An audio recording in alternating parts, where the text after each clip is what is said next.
Justiça na Tarde. O melhor da informação no seu rádio. Aqui na Rádio Justiça, você acompanha os temas que mexem com o seu dia a dia. Apresentação, Walter Lima. Justiça na Tarde debate.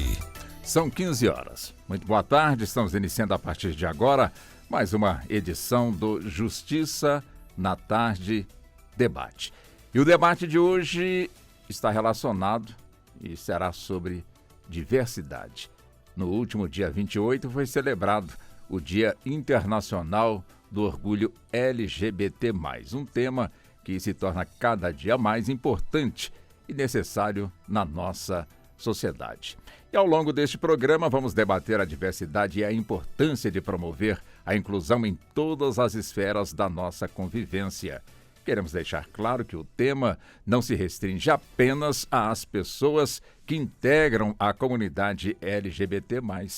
Afinal, convivência humana não pode ser estabelecida de forma ilhada, separada por muros invisíveis que nos dividem. E a partir de agora nós vamos então cumprimentar nossos convidados e convidadas para que possamos então, até às 17 horas, fazermos esta abordagem. E você que está nos acompanhando tanto pela 104,7 FM, como também nos acompanhando pelo YouTube, caso queira interagir, é só encaminhar sua mensagem de texto ou em tom de voz aqui para o WhatsApp da emissora, que é o 61 99975 8140. Vamos nós então, a partir de agora, conversar, cumprimentar nossos convidados. Começo com o Dr. Carlos Silva, ele que é graduado em Ciências Econômicas pela Universidade Federal de Pernambuco, especialista em higiene ocupacional pela Escola Politécnica da Universidade de São Paulo. Graduando em Direito pela Faculdade de Direito do Recife. É auditor fiscal do Trabalho e vice-presidente do Sindicato Nacional dos Auditores Fiscais do Trabalho e é também coordenador da Comissão de Diversidade e Inclusão da Superintendência Regional do Trabalho em Pernambuco. Doutor Carlos, seja bem-vindo aqui ao nosso debate. Muito obrigado por aceitar o nosso convite. Eu que agradeço, Walter, pela oportunidade e parabenizo o programa pela sensibilidade de tratar o tema diversidade, que é, na verdade, um tema de interesse de toda a sociedade, né? Eu tenho certeza que nós teremos, nesta oportunidade, uma ocasião de crescimento para todos nós, né, com tudo aquilo que a gente pode trazer de informações. No campo, por exemplo, do trabalho, é preocupante a exclusão que a gente observa e constata da população LGBT+, do mercado formal de trabalho por diversas razões, e dentre as principais está a discriminação e o preconceito que sofre essa população. Então, eu tenho certeza que a gente vai abordar mais isso, e é só um cumprimento inicial. E vamos abordar mesmo, até porque temos uma juíza do trabalho conosco aqui também, né, doutor Carlos, que nós também vamos cumprimentá-la, a meritíssima doutora Daina Lanes Andrade, que é juíza do trabalho do TRT da 23ª Região, titular da 2ª Vara do Trabalho de Sinop, no Mato Grosso, especialista em Direito e Processo do Trabalho, especialista em Direito Ambiental e Empresarial, e a presidente da Associação dos Magistrados da Justiça do Trabalho do TRT da 23ª Região, a Matra 23. Meritíssima, também seja bem-vinda. Obrigado por aceitar o nosso convite. Muito boa tarde para a senhora. Eu que agradeço, Walter, parabenizo também a iniciativa. É de suma importância esse debate para a sociedade, como muito bem pontuou o nosso colega Carlos, porque o respeito é fundamental nas relações sociais e como a gente observa, é um segmento que é marginalizado, é alijado de oportunidades no mercado de trabalho, geralmente por motivos de preconceito e discriminação. Então, é muito importante esse esclarecimento, que a sociedade possa abrir os olhos, abrir os ouvidos e estar ali empático e aberto, né, a debater sobre diversidade e inclusão. Perfeito. Deixa eu também cumprimentar a doutora Antonella Galindo, que é professora associada e vice-diretora da Faculdade de Direito do Recife, Universidade Federal de Pernambuco. Professora permanente do Programa de Pós-Graduação em Direito da UFPE. doutora em Direito também pela mesma universidade, com estágio doutoral da Universidade de Coimbra, Portugal. Doutora Antonella, também seja bem-vinda. Muito obrigado à senhora por nos atender. Boa tarde a todas e todos. Queria, antes de mais nada, agradecer também, Walter, o seu convite e da Rádio TV Justiça. É um grande prazer estar aqui em Brasília falando sobre esse tema. E pegando um gancho justamente com o que Daina estava colocando, a importância de programas como esse no sentido de esclarecimentos e no sentido de transformar, eu como professora, como educadora, não poderia deixar de ressaltar isso, transformar pela educação.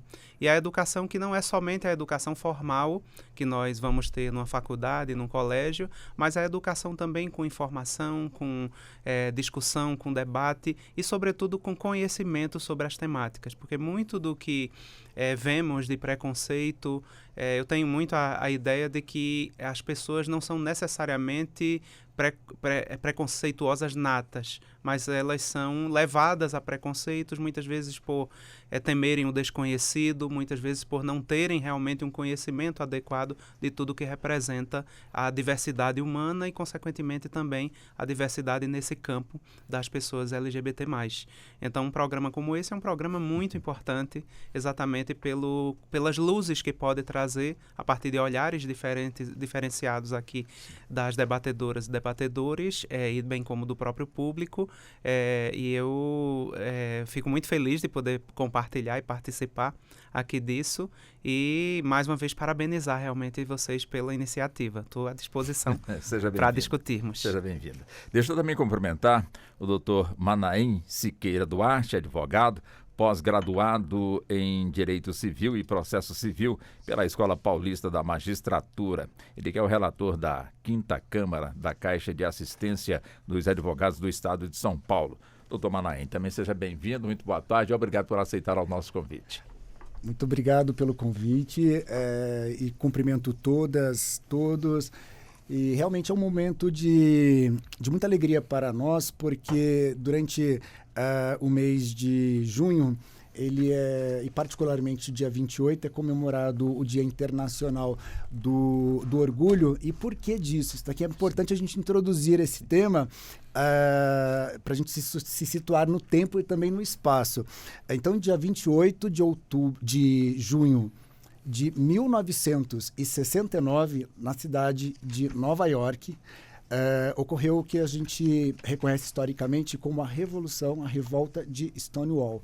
O que isso significou? Significou que naquele momento, em Nova York, naquele estado, havia uma tipificação penal que criminalizava pessoas não pelo que elas faziam, mas pelo que elas eram.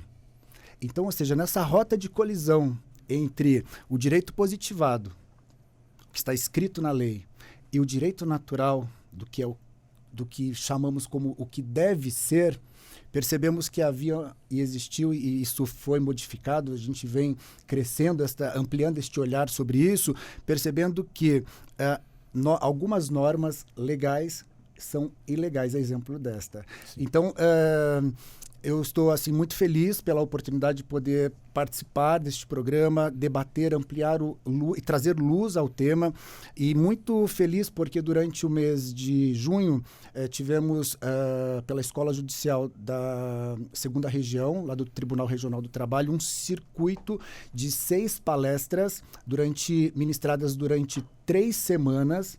E, inclusive, foi nesse momento que eu conheci o Dr. Carlos, que estendeu esse convite para nós. Então, está sendo uma grande oportunidade para que a gente possa realmente fomentar e trazer luz e conhecimento e informação para descortinar a ignorância, que é o que realmente tem sido um grande problema nesse setor. Muito obrigado. E o programa está aqui justamente para poder fomentar, levar, debater e fazer com que o público, de certa forma, também participe conosco deste nosso debate. É importantíssimo. Pois bem, e como acompanhamos, estamos diante de um time altamente qualificado para promover esse debate sobre diversidade. O Dia do Orgulho LGBT+, é um dia de celebração, mas também de reflexão sobre os desafios que ainda enfrentamos para alcançar a igualdade plena. Eu já começo com o senhor, doutor Carlos, só para, de certa forma, levar mais esclarecimentos para o nosso público. Por que, para quem ainda não sabe, LGBT+. Nós estamos tratando com essa sigla LGBT+, todas as pessoas que vivem da sua maneira, da maneira que melhor se identificam e que são felizes. Eu gosto de falar dessa forma, de uma forma bastante ampla e subjetiva até, né? Porque nós estamos tratando de pessoas e as pessoas são subjetivas, as pessoas são particulares, né? E essas particularidades se encontram nessa discussão de diversidade e inclusão. Elas devem ser concebidas como naturais, né? Então, quando a gente fala LGBT+, nós estamos tratando de todas as pessoas com todas as suas particularidades e todas as suas condições peculiares ali, personalíssimas, que precisam ser respeitadas, considerando que nós vivemos numa sociedade plural, né? Uma sociedade plural significa dizer que nós vamos encontrar pessoas que gostam de laranja, outras que gostam de banana, e todas as pessoas que têm gostos e vivências que as fazem felizes de modos distintos. E não se torna apenas um discurso sobre ser feliz, se torna também, um discurso também sobre poder existir, né? É um discurso sobre conseguir existir, né? Algumas pessoas imaginam até, numa discussão ignorante, sem informações, que quando nós estamos diante de uma pessoa que passa por um período de transição, por exemplo, né? Uma mulher trans, nós temos aqui uma colega, uma mulher trans, que pode falar melhor sobre isso, mas as pessoas ignorantes se questionam, mas por que isso? Por que decidir fazer a transição? Não podia ser menos? Sabe, esses questionamentos revelam quão importante é a gente debater esta sigla LGBT+.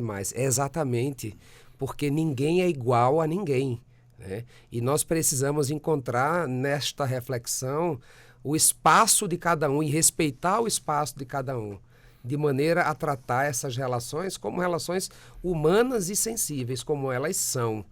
Por isso, eu gostaria de acrescentar apenas que atualmente eu sou coordenador da Comissão de Diversidade e Inclusão na Superintendência Regional do Trabalho em Pernambuco, né? Como o doutor Manahem falou, nós participamos junto, também a doutora Antonella estava lá, de o Circuito do Orgulho, organizado pela Escola Judicial e pela Comissão de Diversidade do TRT2, né? Essas iniciativas, elas são fundamentais para que isso que a gente está aqui discutindo se propague e ganhe eco em todos os espaços dos órgãos públicos, mas não apenas nos órgãos públicos.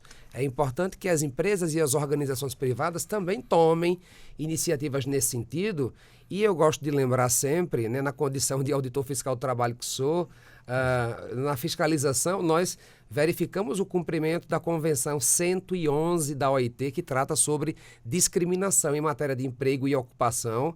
O Brasil está em processo de ratificação de uma outra convenção, a Convenção 190, que trata sobre todas as formas de violência e assédio, e nisso tudo, essas duas convenções, de maneira conjunta, encontram de maneira direta o tema que a gente está aqui falando, diversidade, tentando colocar no rumo do respeito, né, à dignidade da pessoa humana, essa discussão por que LGBT+. Perfeito. Bom, vou rodar com os demais participantes. Fique à vontade se a pergunta for diferente, caso queira também, de alguma forma, também interagir com o que foi dito, fiquem também à vontade. Eu chego até a senhora, meritíssima doutora Daina. Quer dizer, ainda é um tabu nas empresas a palavra diversidade, como também inclusão. Quer dizer, ainda é um desafio que precisa ser enfrentado quando a questão é justamente a inclusão e a diversidade. Sem dúvida ainda é um tabu. Nós verificamos que há realmente um movimento de exclusão das minorias, né, dos integrantes da comunidade, vamos chamar assim, sim, LGBT. E isso não apenas nas empresas privadas, onde a gente verifica, sim, essa exclusão e essa falta até de oportunidades, e muitas vezes essas pessoas ficam marginalizadas porque realmente não têm espaço, não se sentem integrante daquele meio, são efetivamente discriminadas. E é um lugar que não lhe cabe, né? É um lugar que não lhe aceita, é um lugar que não lhe respeita, e por isso há essa necessidade de difusão do conhecimento. O tema é realmente um tabu, não só na iniciativa privada, assim como também na iniciativa pública, e mesmo em segmentos de conhecimento e super favorecidos, como o senhor mencionou, eu sou diretora da ANAMATRA, da Associação Nacional dos Magistrados do Trabalho. A diretora.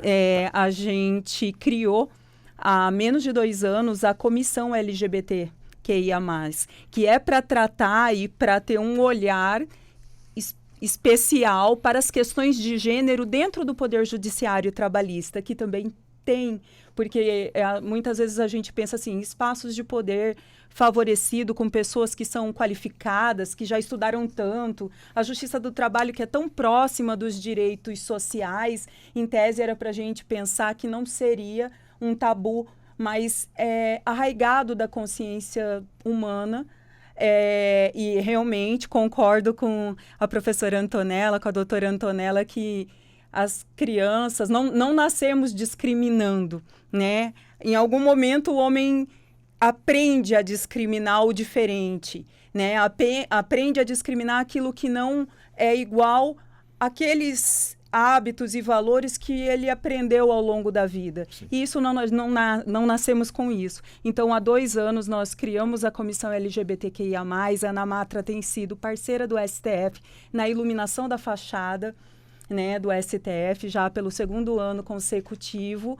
É emblemático, parece que não tem um efeito prático. Muitas vezes a gente fala, e o que mudou? Não, efetivamente não mudou, mas é uma demonstração tanto da ANAMATRA, dos magistrados do trabalho como um todo, assim como da nossa Corte Constitucional, da Corte Maior, de que respeito e diversidade são importantes e que a discriminação, né, é crime.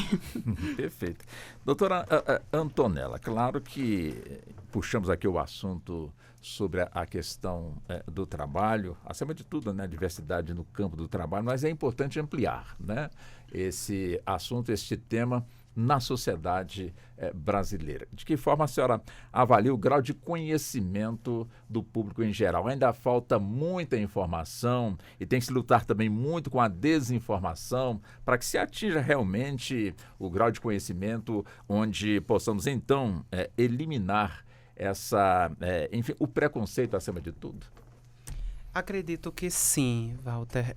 Na verdade, é aquele desafio que eu coloquei logo no começo, em relação ao conhecimento. Há um desconhecimento muito grande.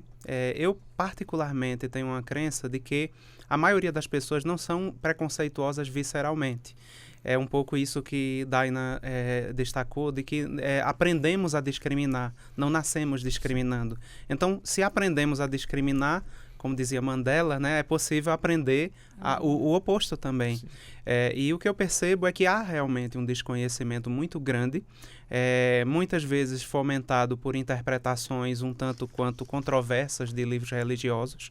Então, enfim, recentemente tivemos, inclusive, um problema sério aí com um líder religioso que incitou a violência contra pessoas LGBT, né? Mais do que isso, incitou o assassinato.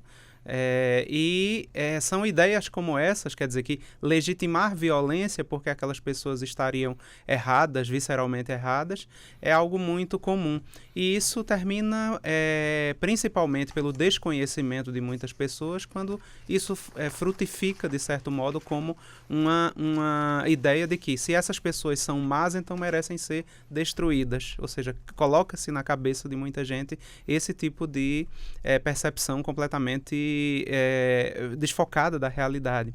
Quando nós temos, desde o aspecto biológico, avanços do que diz respeito a como é o comportamento, a diversidade humana em termos de comportamento, seja do ponto de vista da orientação sexual, seja do ponto de vista da identidade de gênero, e isso precisa ser uma luta permanente, né? Essa luta por difundir esse conhecimento. Para dar um exemplo concreto, na Parada da Diversidade de São Paulo, a mais recente, nós tivemos alguns pais de crianças trans justamente colocando cartazes dizendo assim, crianças trans existem. E isso gerou digamos assim, um rebuliço nas redes sociais de que pessoas dizendo, deixem nossas crianças em paz, nossas crianças não podem ser submetidas a esse tipo de coisa, etc, etc, como se, e inclusive com uma profusão enorme de fake news, de mentiras, dizendo que estavam querendo fazer cirurgias em crianças ou colocar crianças para tomar hormônio ou qualquer coisa dessa natureza, quando isso é uma desinformação, para dizer o mínimo, ou uma mentira deliberada, uma falsidade deliberada, porque não faz parte, eu aproveito o espaço de um programa como esse para esclarecer algo desse tipo, não faz parte do tratamento de crianças trans qualquer tipo de medicação. Na verdade, a descoberta potencial de uma criança trans, ela se dá por uma razão muito simples, porque e eu falo inclusive por mim como mulher trans, mas com todas as mulheres trans e homens trans que eu conheço, falam que o desconforto em relação ao gênero que nós não nos identificamos, que nos foi atribuído em razão de uma genitália, que é como nós, quando nasce o bebê, diz é menino, é menina, não é assim? Sim. Nessa história de olhar o órgão genital e dizer, a partir dali, definir que aquilo é um menino ou uma menina. Mas se descobriu, inclusive cientificamente, que existe nem sempre essa coincidência entre a identidade de gênero no cérebro e a genitália, nem sempre ela se verifica, e é nesse sentido que existem crianças trans, existem pessoas trans antes de tudo, mas existem crianças trans em particular, porque se verifica com 4, 5 anos, muitas vezes, de idade, essas crianças já se identificando com todas as coisas do gênero oposto ao que foi atribuído e repudiando o seu próprio gênero. Então, salientar, destacar, esses pais fazerem isso, destacando que crianças trans existem, significa que elas precisam ser olhadas, precisam ser observadas. Enquanto são crianças, elas passam apenas por observação e, no máximo, acompanhamento psicoterápico ou psiquiátrico. Então, elas até 12 anos, elas não têm qualquer tratamento químico, biológico, etc. Quando completam 12 anos, em acordo com a família e com o próprio adolescente iniciando a adolescência, é possível, com acompanhamento médico extremamente rigoroso, que eles tenham o chamado bloqueio da puberdade, que ainda não são hormônios, mas sim medicações para retardar a puberdade, para que essa criança, no caso adolescente trans, não desenvolva imediatamente as características do gênero oposto, porque isso é algo que envolve um sofrimento muito grande para adolescentes trans.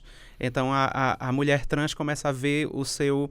Porque nasceu menino, começa a ver pelos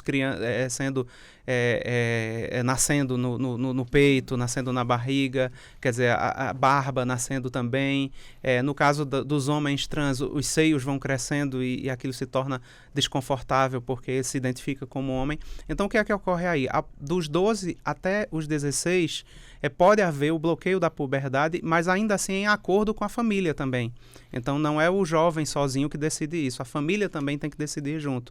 Só depois dos 16 é que é possível começar, também em acordo com a família, o tratamento hormonal propriamente dito e cirurgias somente após os 18. Então, o tratamento que a psiquiatria e a medicina, de um modo geral, dão à questão da transexualidade é um tratamento muito humano e responsável também. É um tratamento muito embasado em ciência, embasado nesse acompanhamento. Então, é preciso que as pessoas entendam que não há essa questão de transformar a criança ou qualquer coisa desse sentido.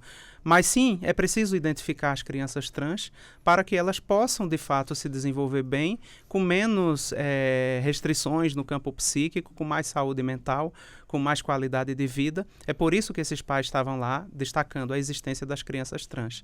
Então, deixá-las em paz é deixá-las também vivenciando aquilo que elas precisam vivenciar. Então é preciso que isso fique bem claro para a sua audiência aqui, né, no sentido de que ninguém vai nem medicar, nem fazer cirurgias em crianças, em hipótese alguma, mesmo as crianças vistas como crianças trans. Então é esse tipo de conhecimento, esse tipo de esclarecimento que nós precisamos fazer chegar às pessoas, para que as pessoas de fato entendam tudo que está envolvido, sejam pessoas trans, sejam a outra sopa de letrinhas da sigla LGBT+. Deixa eu chegar também no Dr. Manaim. Quer dizer, quando se fala justamente na inclusão e na diversidade, quer dizer, esse esclarecimento, essa informação tem que começar em casa? Vamos lá. Eu tive um professor de didática que ele dizia assim: fale o óbvio, mas repita 3 vezes. E onde está a obviedade aqui que eu quero dizer? A palavra diversidade, ela tem um sentido distorcido. Por quê? Eu sinto que as pessoas, quando abordam a palavra ou querem atribuir significado para esta palavra, elas direcionam exclusivamente à diversidade sexual. Uhum. E quando nós pensamos na palavra diversidade, nós estamos falando em pluralidade. Ou seja, nós estamos falando do ser humano, não é? Como um todo e em seus múltiplos fragmentos, o que torna, portanto, indivíduos únicos. E aí, neste contexto, eu gosto de imaginar que a informação, ela é a porta que leva à educação, e a educação, o grande portal que nos leva à civilidade, para que possa tudo isso se tornar harmônico. Até porque o direito, ele nasce neste contexto, não é? Ou seja, existe o direito justamente para regular as nossas relações civis. E quando nós pensamos nesse lugar, eu gosto de dissertar acerca de alguns paradoxos que nós temos em nossa mente. Que paradoxos são esses? Aquilo que eu digo assim, a distinção, e são conceitos inclusive filosóficos, que nascem dentro de uma distinção do que chamamos sobre ignorância e realidade e verdade. Realidade é o que é. E o que é, no caso? A diversidade é uma realidade? Está posta. A verdade é a nossa impressão sobre esta realidade, e que ela está oscilando todo o tempo de acordo com o que nós ignoramos ou erramos. O erro como falsas percepções desta realidade, influenciados por quê? Pela cultura, influenciados pela religião, influenciados por estados de espírito, influenciados pela sociedade. Então, assim como a doutora Antonella trouxe, assim como podemos aprender o preconceito, podemos aprender o caminho inverso também. E aí, neste lugar, existe uma metáfora que ela está posta, que consiste assim: este grupo ele está sendo formado, estou falando sobre diversidade, mas ele não está sendo criado, é um grupo que está sendo descoberto, nós estamos tirando a coberta. Essas pessoas sempre existiram, sempre existimos, mas talvez não nos reconhecíamos uns nos outros. Por quê? Porque não tínhamos percebido a existência. Então, na medida em que... E existe uma metáfora, e essa metáfora eu tenho usado na medida em que eu vou palestrando a respeito, porque ela cria realmente imagens. E quando se cria imagens, às vezes facilita a compreensão. Eu digo que esta sigla, ela é representada como se estivéssemos numa floresta, e se tivessem pessoas numa ponta e noutra, sem falar ou sem gritar às vezes quando necessário, não teríamos nos reconhecido e não teríamos percebido a nossa existência. Uma vez que estamos falando, estamos, ora, gritando quando necessário, nasce, portanto, um grupo, não é? Que vem se desenvolvendo, não porque estamos ideologicamente inserindo pessoas, Não, apenas há uma descoberta para um caminho, tirando a coberta, tirando a ignorância, e há muitas letras, portanto, a serem descobertas, e sonhando aqui que, ao final, nós descobramos que existe somente o ser humano. Mas, para a gente falar nisso, nós precisamos ter o que a gente chama também de ações afirmativas. O que são ações afirmativas? Acima de tudo, são técnicas, né, métodos que inseridos como obrigações ou deveres do Estado para que minorias possam ser observadas a sua existência a fim de que desigualdades e preconceitos diminuam. Então, ou seja, estamos nesse momento com ações afirmativas neste lugar, imaginando que e toda ação afirmativa ela é temporária, e eu quero que seja o mais breve possível, mas ainda não podemos falar que chegamos no final disso tudo, para que no final, quando realmente percebermos que este conceito da ignorância ou das falsas percepções que algumas pessoas, quando de boa fé, manifestam preconceito, sobre, portanto, esse ser humano, apenas o ser humano, não é? Mas ainda não é chegado este momento, e essa é a razão pela qual eu aceitei o convite de estar aqui para justamente criar eco e a gente conseguir levar isso adiante. Perfeito. Doutor Carlos, aproveitando também o que disse o doutor Manaim, a questão do conceito, né? do conceito propriamente dito sobre essa questão que nós estamos aqui abordando, a questão da diversidade. Quer dizer, é importante realmente ter essa definição para que, de alguma forma, as discussões possam evoluir cada vez mais e, dessa forma, alcançar a sociedade num todo que, às vezes, por desinformação, ela pratica, acima de tudo, preconceitos e outras coisas de forma nociva perante a essa questão, a essa situação? Sim, sem dúvida. E eu acho que o doutor Manaim explicou perfeitamente o conceito de diversidade, ampliando para a pluralidade, né? Eu não vou repetir tudo que ele disse, porque ele disse de maneira brilhante. Sim. A informação ela é a parte central e a parte mais fundamental desse debate, né? O que nós precisamos lutar é para que ela exista, esteja à disposição, mas não somente isso, mas para que as pessoas também se sintam responsáveis por buscá-las, né? A gente estava fazendo uma pesquisa rápida nos dados estatísticos. Sim. E a gente observou que recentemente, né, neste ano, 2023, as denúncias de violações contra pessoas LGBT+, aumentaram 79% no Disque 100, nos 6 primeiros meses de 2023. Pais somam 21% dos agressores. Veja, o que é que isso aqui quer dizer?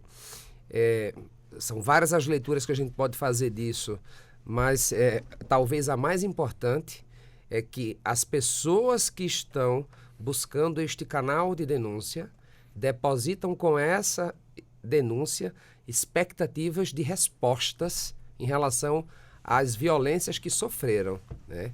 É assim que pelo menos eu consigo enxergar esse aumento de denúncias. Não significa que aumentaram de maneira real as violações, aumentaram as denúncias que estavam represadas porque não se havia expectativa de repressão às violências que estavam sendo praticadas em meses anteriores aos que aqui essa estatística revela, né? Isso, de alguma forma, se comunica com o que a professora Antonella falou sobre o que disse aí, sobre o que maldisse aí um certo pastor em relação à comunidade LGBT+, e tudo que a gente está vendo de reação ao que falou ele, né? É uma reação que se dá pelo controle social, o controle social que se estabelece e não aceita o que está posto como forma de violência contra a população LGBT+, e reage cobrando dos órgãos públicos, das autoridades e de forma direta. Eu recordo também de uma outra figura pública agora não mais um pastor, mas era um apresentador de TV, de programa de TV, que também sofreu uma reação violenta desse controle social que se estabelece de forma, digamos, espontânea, né? E isso vai até para as relações comerciais, impactando nas relações comerciais, para você ver como a discussão da diversidade, da pluralidade, ela é importante, porque ela alcança até mesmo as relações comerciais, né? É triste quando uma organização, quando uma pessoa ou quando um coletivo, seja ele organizacional ou de pessoas, não conseguem perceber o valor que se tem, né, que se pode extrair desse debate, né, para a melhoria da qualidade de vida de todas as pessoas e de um país como um todo, né. Hoje a gente vê, por exemplo, secretarias específicas instaladas em vários ministérios para tratar as questões relacionadas à população LGBT+, a despeito de ainda não haver, né, sob minha ótica, um tratamento adequado do conjunto dos órgãos públicos na assistência às necessidades da população LGBT+, eu enxergo que a população se sente, neste momento, um pouco mais observada e respeitada, né? Embora viva e sofra todos os problemas. Eu, como gay, né, sei e sinto na pele, em várias ocasiões, né, com o meu marido, os olhos de preconceito, que são olhos duros, são olhos que rasgam, né, assim, rasgam o coração, porque nós somos pessoas iguais a todas as outras, né? Eu estou aqui, ó, 2 mãos, uma cabeça, 2 olhos, né, falando como qualquer um. Sim. Se você me permite uma parte... Doutor Manai, pois não. O doutor Carlos, ele fala sobre as questões de punição. E aí eu tenho um reverso aqui filosófico, porque a minha visão sobre este tema, ela sempre vai mais à filosofia, porque diz que a filosofia, ela promove perguntas, amplia respostas, e a gente ainda estamos buscando todas elas. Então, eu acho que a gente está nesse caminho. E pensando, e como nós estamos hoje aqui também num programa jurídico, acima de tudo, uma parte do meu pensamento a respeito das punições é sentida, assim, juridicamente falando, toda vez que o Estado legisla ameaçando pena, e toda vez que isso acontece, ele está dizendo assim, atesto a minha ineficiência. E toda vez que essa legislação é aplicada, eu interpreto como uma pessoa LGBTQIAPN+, que sofreu violência. Toda vez que essa legislação ela é invocada, eu estou interpretando que alguém da comunidade ela foi agredida e até assassinada. Então, o que eu quero?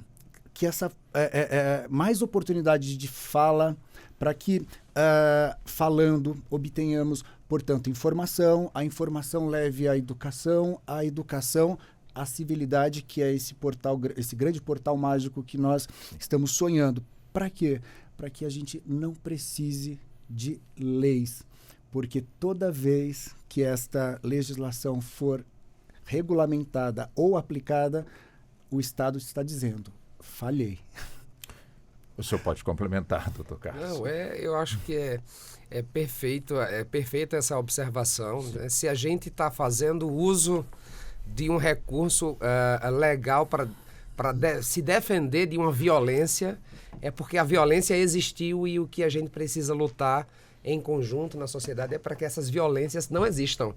Então, eu vejo, com base nisso, fundamental, né, e reforço aqui a importância do atual Congresso Nacional dar a celeridade necessária para a ratificação da Convenção 190 da OIT, porque ela trata exatamente sobre isso, violências e assédios, todas as formas de violência e assédio. Agora há pouco nós tivemos algo fantástico, que foi a aprovação e sanção da Lei da Igualdade, né, salarial entre homens e mulheres, incluindo aí as pessoas trans, né?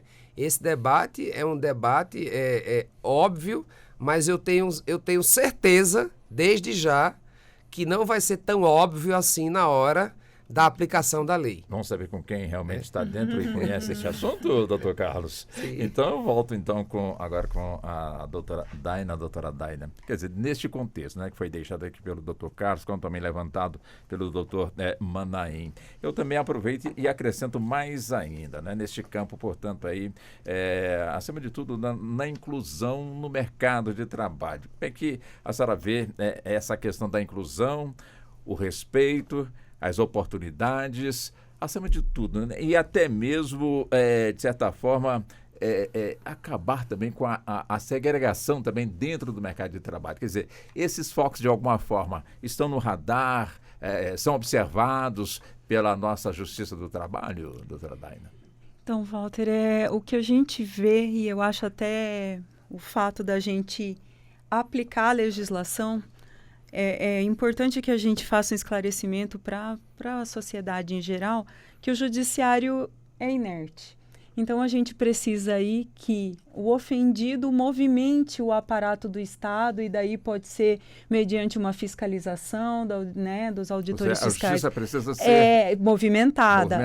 O judiciário não pode ir até lá presenciando uma violação, agir sozinho, Sim. né? O judiciário é inerte. Tem que chegar o problema, tem que chegar o processo. Tem que ter a provocação. Tem que ter a provocação. Essa provocação pode ser da auditoria, pode ser do Ministério Público Sim. do Trabalho, pode ser de um ofendido em um processo individual. Perfeito. Então, são várias formas que isso pode chegar para nós. Mas quando o doutor Carlos fala aqui para mim, não, porque eu acho importante que seja ratificada a Convenção 190.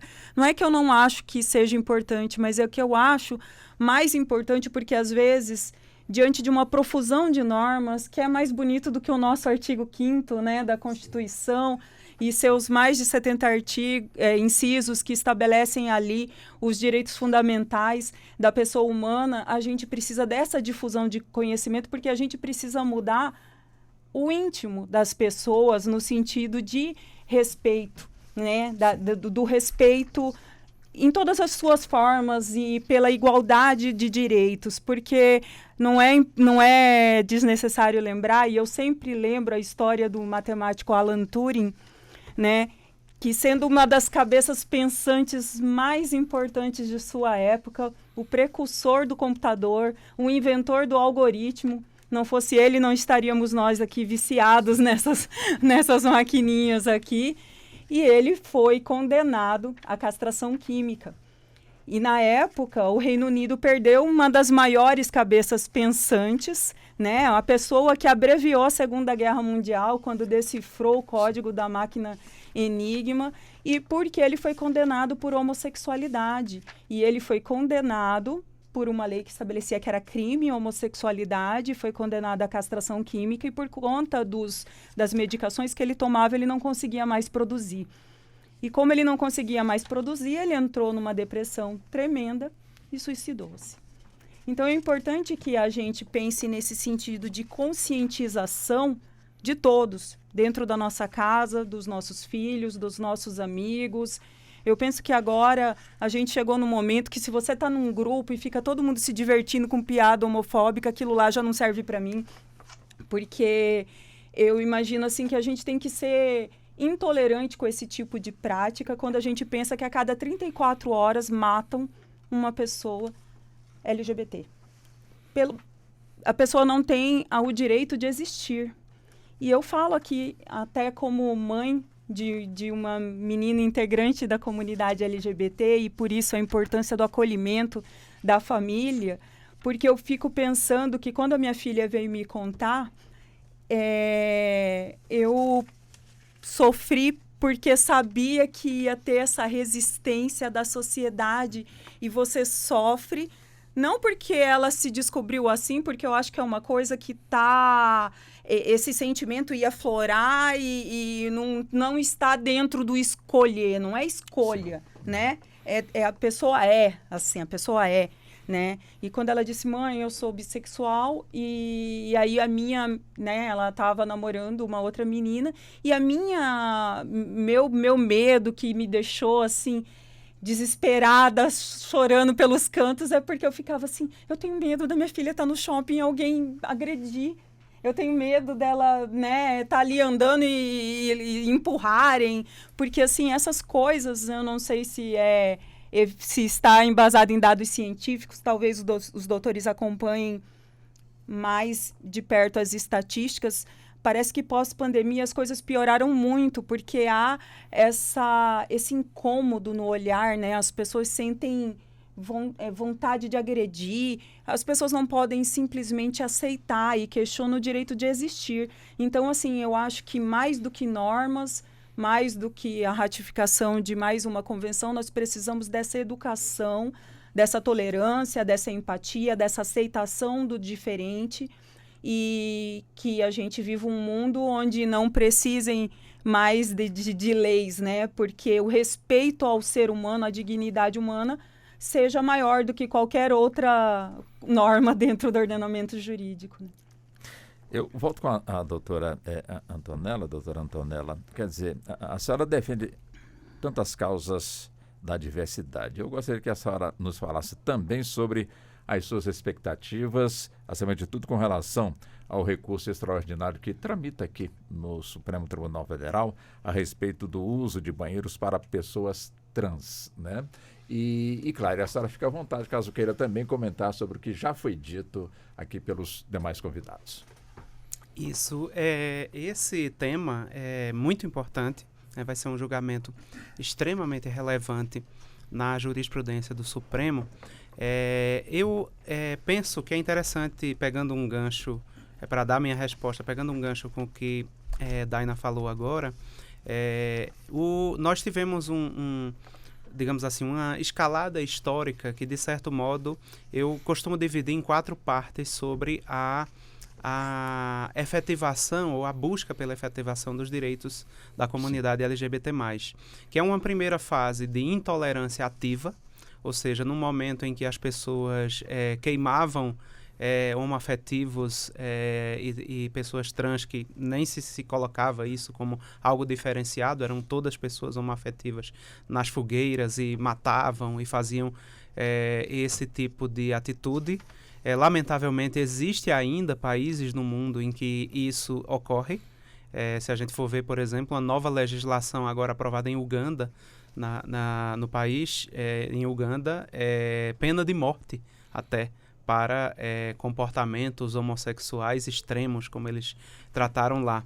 E isso existiu muito no passado, mesmo no Ocidente, essa intolerância ativa. Num determinado momento, nós poderíamos dizer que passou-se para uma intolerância passiva, no seguinte sentido, uma certa repulsa, ou seja, as pessoas dizem, não, tudo bem que existam, tudo bem que essas pessoas têm o direito de existir, mas longe de mim, nos guetos, nos locais, no underground, né, não frequentando os mesmos locais que a nossa família tradicional frequentaria. Num terceiro momento, eu poderia dizer, passaríamos isso para uma situação de tolerância passiva, não mais de intolerância, mas de tolerância passiva. No momento em que as pessoas dizem, olha, não cabe discriminar, não cabe excluir, mas eu também tenho que respeitar pessoas que sejam, que têm uma opinião diferente. Então, se a pessoa discrimina, eu também não posso discriminar aquele que discrimina. Ou seja, uma certa tolerância no sentido, eu tolero e pronto, né? Assim, mas tem pessoas que são intolerantes, paciência, né? E hoje a gente já discute uma questão de tolerância ativa. O que quer dizer isso? Quer dizer que é mais do que sermos. Isso vale para outros segmentos de pessoas vulneráveis também. Quando falamos, por exemplo, em racismo, não basta não ser racista, é preciso ser antirracista. É preciso pessoas brancas precisam estar associadas à luta contra o racismo. Assim como a misoginia e assim como a LGBTfobia. Não basta ser uma pessoa tolerante com as pessoas LGBT+. A própria palavra tolerância é uma palavra um pouco ambígua, né? No sentido de que indigesta, eu não gosto, mas eu tolero, né? Assim, essa coisa meio...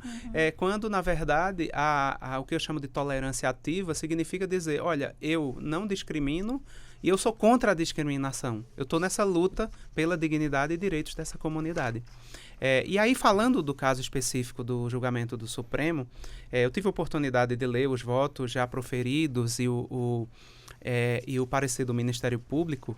Felizmente, todos eles foram no sentido de reconhecer os danos causados à pessoa. Porque esse caso, só para esclarecer, porque eu acho que muitas pessoas talvez não saibam, foi o caso de uma mulher trans que foi praticamente arrancada de dentro de um banheiro feminino. Quando ela entrou no banheiro feminino, alguém identificou que ela estava lá, que ela era uma mulher trans e não uma mulher cisgênero. Lembrando que mulher cisgênero é aquela que nasceu mulher, biologicamente falando. Sim. E mulher trans é aquela que não nasceu biologicamente mulher, mas que é mulher exatamente pela identificação com essa identidade de gênero. O mesmo raciocínio vale para os homens cis e homens trans, como a gente utiliza na linguagem. E nesse caso, ela foi arrancada de dentro do banheiro pelos vigilantes de um shopping center em Santa Catarina. Ela terminou fazendo suas necessidades na própria roupa. Então, imagine o constrangimento dessa jovem no meio de um shopping, de uma praça da alimentação, que, se eu não me engano, era o próximo do ambiente onde ela estava. Ela totalmente suja, né? Totalmente naquela situação. Certamente não tinha outra roupa para utilizar, deve ter ido para casa daquela forma. O constrangimento pelo que ela passou e a violência pelo que ela sofreu. Vejam, por uma coisa que é tão simples, ela ia ali fazer as suas necessidades fisiológicas, não nada mais do que isso. Nos banheiros femininos, inclusive, não há, por exemplo, aquela existência de um mictório, como existe nos masculinos. Então, as mulheres vão lá, entram em cabines, fecham a cabine de modo que você nem sabe se aquela pessoa teria uma genitália feminina ou masculina, porque simplesmente ninguém fica nua na frente da outra no banheiro feminino. Então, assim, e a pessoa vai lá, minha gente, para fazer um xixi, para fazer uma necessidade. A pessoa não vai lá, não há casos. Aí disseram, não, mas a mulher poderia, se é uma mulher trans, na verdade é um... Aí vem todas as distorções. Seria um homem vestido de mulher ou algo dessa natureza, poderia estar ali para violentar sexualmente, alguma coisa nesse sentido. E aí, normalmente eu pergunto, existe algum caso que você conheça de uma mulher trans que entrou no banheiro feminino para violentar uma outra mulher? E a pessoa nunca diz, eu desconheço, pode até existir, eu não vou dizer que não exista, mas eu desconheço, já pesquisei bastante, eu desconheço. Agora, conheço, por exemplo, um caso de um homem hétero, bastante famoso, que está respondendo o processo, está preso, inclusive, respondendo o processo exatamente por violência sexual dentro de um banheiro, que é o jogador, o Daniel Alves, lá na Espanha. Então, E não é o único. E não é o único. Né? Até porque muitas mulheres que são estupradas não levam essa denúncia adiante, né? Por vergonha, por medo, por uma série de fatores. Então, não há essa situação. Felizmente, esse processo voltou à pauta, porque a história desse processo o juiz de primeiro grau, ele reconheceu os direitos da jovem, estabeleceu uma indenização, etc. Mas, quando se chegou na segunda instância, o tribunal reformou, alegando que aquilo ali teria sido mero aborrecimento, que não havia os danos morais, enfim, essa situação. Isso chegou ao Supremo Tribunal Federal por esse recurso extraordinário. O último movimento desse recurso foi de 2015. Então, temos aí um problema sério na questão temporal por conta de um pedido de vistas, né? Então, tivemos o parecer do Ministério Público, o voto do relator, ministro Barroso, que foi a favor do reconhecimento, no caso, do provimento do recurso, reconhecendo o direito da jovem à uma indenização. O ministro Fachin acompanhou e o ministro Fux pediu vistas. Só que, como ainda não havia essa nova regra, que ela vem em boa hora, essa nova regra do regimento do interno do Supremo, que exige a colocação em pauta, mas durante todo esse tempo esse processo ficou com vistas para o ministro Luiz Fux e foi, digamos assim, o Supremo, na verdade, até enfrentou outros temas, como, por exemplo, o prenome das pessoas trans, a própria criminalização da LGBTfobia, e nesse meio tempo não tratou desse tema porque o tema não entrava em pauta. Felizmente veio essa regra, o tema vai entrar em pauta e é a oportunidade para o Supremo Tribunal Federal, que tem tido um comportamento bastante proativo no que diz respeito aos direitos LGBT, mas que nesse particular, vejam que são as contradições. Eu vou até aproveitar o ensejo para fazer um registro aqui. As contradições. O STF ele tem um papel muito proativo, tem tido um papel muito proativo no reconhecimento desses direitos, importantíssimo esse papel que o STF tem desempenhado, mas num caso como esse, o STF ainda está devendo, e eu diria que numa dimensão um pouquinho menor, eu diria que a própria estrutura do STF precisa se preparar melhor para receber pessoas trans. Né? Aqui na recepção, por exemplo, eu ainda não completei o trâmite da minha documentação nova, então eu ainda me apresento com o meu nome antigo. E quando eu perguntei ao recepcionista se tinha um local para colocar o nome social, ele disse que não. E eu pensei no paradoxo que é a Casa da Justiça, que tem dado tantos direitos, que é tão importante para nós, pessoas LGBT, no tanto que ela tem reconhecido, com o impacto que essas decisões acertadas do STF têm tido, de repente, numa bobagem, terminou, que não é bobagem para mim. Eu digo uma bobagem numa questão que é só adequação do sistema. Né? E eu terminei tendo que passar por um pouquinho de constrangimento no sentido de que a minha identificação não saiu com o meu nome social. E nós pedimos desculpa aí, com certeza. Aí eu queria registrar isso já vai estar devidamente corrigido. E pedir para que a instituição faça essa correção. Mas eu penso que eu tenho uma grande expectativa muito positiva com o julgamento desse recurso extraordinário, na medida em que 2 ministros já reconheceram esse direito, e eu tenho a impressão que nesse momento em que esses direitos estão sendo discutidos e como o Supremo tem decidido de forma bastante emancipatória, bastante proativa no sentido de garantir esses direitos, de garantir a supremacia da Constituição, eu tenho a impressão de que o Supremo vai reconhecer e isso vai ser fixado como tese, já que é um recurso com repercussão geral, e é provável que nós possamos usar os banheiros, no caso nós mulheres trans, os banheiros femininos, os homens trans, os banheiros masculinos, com um pouco mais de tranquilidade, porque é inconcebível que uma pessoa entre, e eu digo isso por experiência própria, durante muito tempo eu me sentia extremamente nervosa para entrar num banheiro feminino, constrangida, com medo que alguém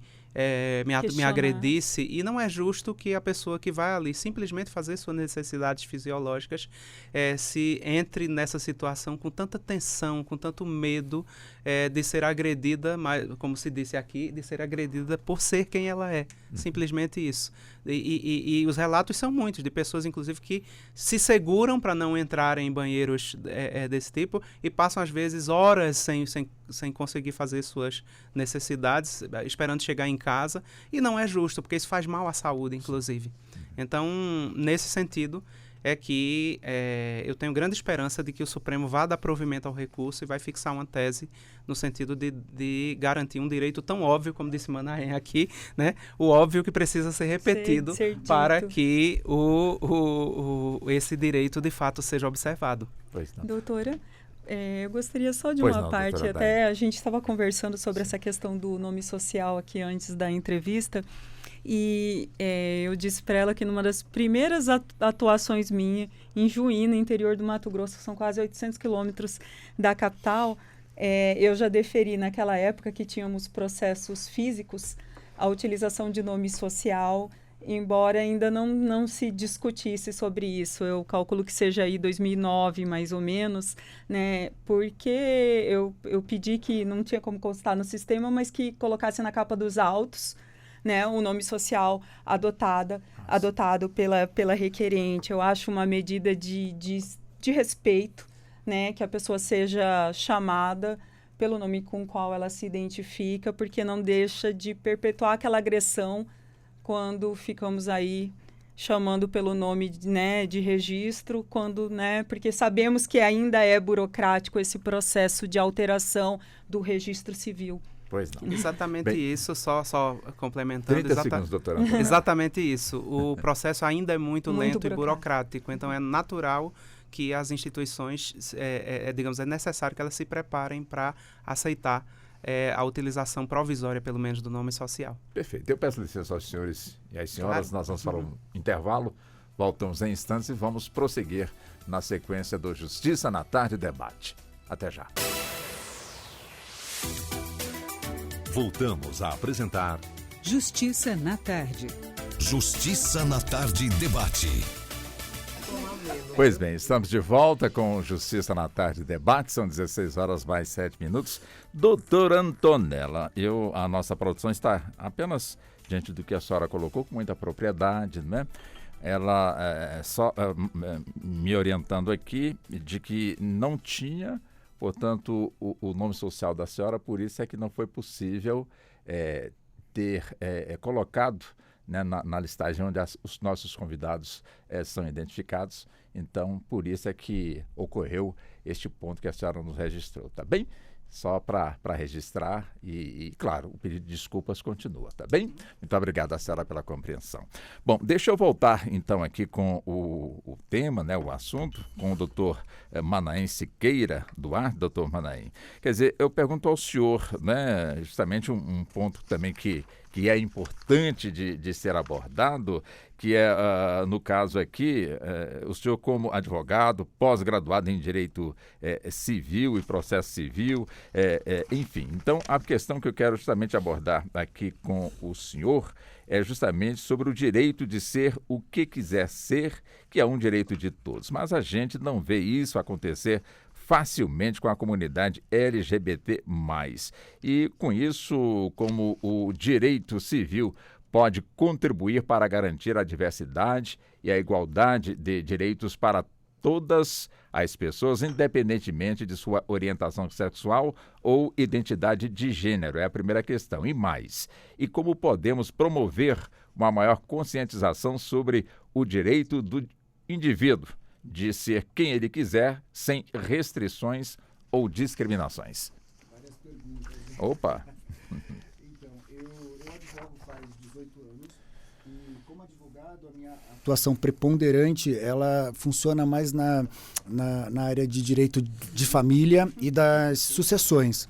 E como advogado, dentro da minha atuação, promovo inúmeras escutas de dores, de sentimentos, e o advogado dizem que o advogado é o primeiro juiz da causa, e como primeiro juiz da causa, a gente precisa filtrar aquilo para poder levar ao destinatário, que é o Poder Judiciário. E neste contexto, a gente vem percebendo ao longo dos anos uma crescente, obviamente, da entrega da prestação jurisdicional aos cidadãos. E neste lugar, como isso tem acontecido? Porque pensando no direito civil como disciplina do direito, e aqui até cabe um viés técnico também, porque é um programa da Justiça, ele regula questões de direito privado, eminentemente de direito privado entre pessoas. E até determinado momento, dentro da minha experiência profissional, e vem se confirmando com as novas teorias aplicadas ao direito, havia uma certa subversão ou um equívoco, diria até técnico. Por quê?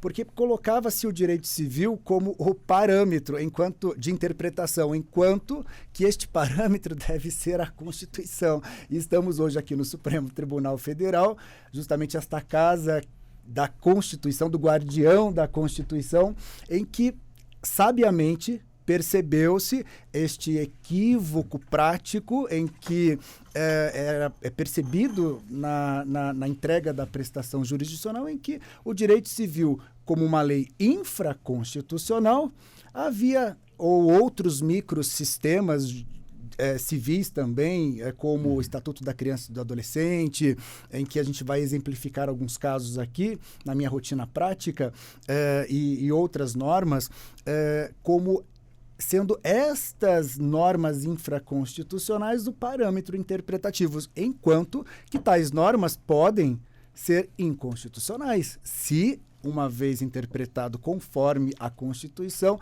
assim não couber, não é? E neste lugar nasce o que a gente tem ouvido como a constitucionalização do direito civil. E onde nos leva isso? Ou seja, o direito civil passou, portanto, a ter o olhar à Constituição. E na medida em que isso acontece, começou-se, portanto, a entregar uma prestação jurisdicional para todos, a exemplo do próprio casamento entre pessoas. Eu não digo mais nem casamento entre um casamento homoafetivo, e sim um casamento entre pessoas, porque a Constituição, lá no artigo 226, ela diz assim, que é reconhecido a união estável, ainda está escrito, mas ela não está mais sendo interpretada desta forma. Então, 226, ele diz assim, é reconhecida a união estável entre um homem e uma mulher que convivem de forma pública, contínua e ininterrupta. Ora, se o Poder Constituinte escreveu desta forma, como reconhecer direitos a pessoas, sejam elas quem forem, não é? E aí entra numa rota de colisão com outras normas da própria Constituição, como o direito à isonomia, por exemplo. E o que prepondera? Nesse contexto, portanto, vem o Supremo e sabiamente entrega e diz assim, olha, este artigo, se lido, a união entre pessoas que convivem de forma pública, contínua e ininterrupta, é possível, portanto, o reconhecimento da união estável desde que tenha o ânimo de constituir família. E, desta forma, abriu-se, portanto, esse novo olhar e esta realidade que vem sendo atendida para todas as pessoas. E, a partir disso, o casamento ele se tornou também uma realidade. Por quê? O Código Civil ainda não alterou, mas se é possível a convolução de união estável em casamento, está aí, portanto, a solução. Então, ou seja, esta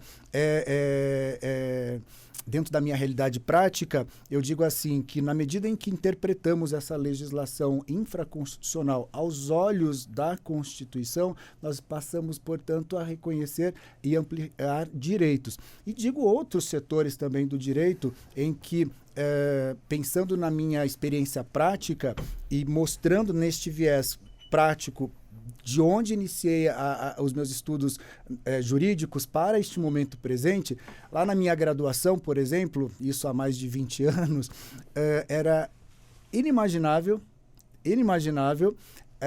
ou a pauta estava posta, mas a resistência ela era percebida, resistida e quase que uma barreira intransponível, a exemplo da adoção por, à época, pessoas homossexuais.